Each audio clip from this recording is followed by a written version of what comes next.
શહેરના વડવા સિદ્ધીવાડમાં રહેતા અને રિક્ષા ચલાવી પરિવારનું જીવન ગુજરાન ચલાવતા નૂર મોહમ્મદ અલીભાઈ લાડકા કે મીડિયા સમક્ષ માહિતી આપવા જણાવ્યું હતું કે બપોરના સમયે ચાવડીગેટ પોલીસ ચોકી પાસે પોતાની રિક્ષા સાથે ઊભો હોય એ દરમિયાન 3 શખ્સો સાથે દારૂ પીવા બાબતે બોલાચાલી થઈ હતી, જેમાં નૂર મોહમ્મદે 3 શખ્સોએ દારૂ પીવાની ના પાડતા આ વાતને લઈને ઝઘડો થતાં મામલો ઉગ્ર બન્યો હતો, જેમાં 3 શખ્સોએ નૂર મોહમ્મદ પર તલવાર છરી વડે હુમલો કરતા જીવ બચાવવા માટે નૂર મોહમ્મદ ચાવડીગેટ પોલીસ ચોકીથી દોડતો વડવા તલાવડી તરફ અને 3 હુમલાખોરો ફરાર થઈ ગયા હતા.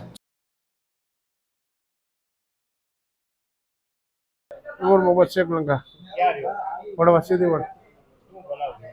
બનાવમાં એમ કાંઈ નહીં, 3-4 દિવસથી અમારે છે ને મગજમારી હતી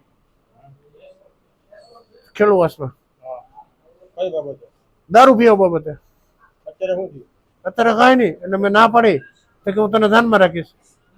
તો અત્યારે હું તલાવડીમાં ગયો તો મારી હાલત કેવી કરી નાખી. એ લોકો જો 3 જણા હતા. એ હરિજન હતો, એ આપણે જય ભીમ હતો, એ વિદ્યાનગરનો. એનું નામ ગડ્ડો કરીને હતો. ગડ્ડો એનું નામ તો મને નથી ખબર. ને 2 આઈના હતા પાનવાડીના. 3 જણા મને ધોળાવી મને જો મારી આંગળી કાપી નાખી. તલવારના ઘાત, તલવાર ને છરી અમારી હાજી મારી આંગળી પોઝિશન જો. તમને કઈ જગ્યાએ મારવામાં આવ્યા? પોલીસ સ્ટેશનની બાજુમાં જ તે. પોલીસ સ્ટેશનની બાજુમાં જ તે. ચાવડીગેટ. હા, પોલીસ સ્ટેશનની બાજુમાં જ તે.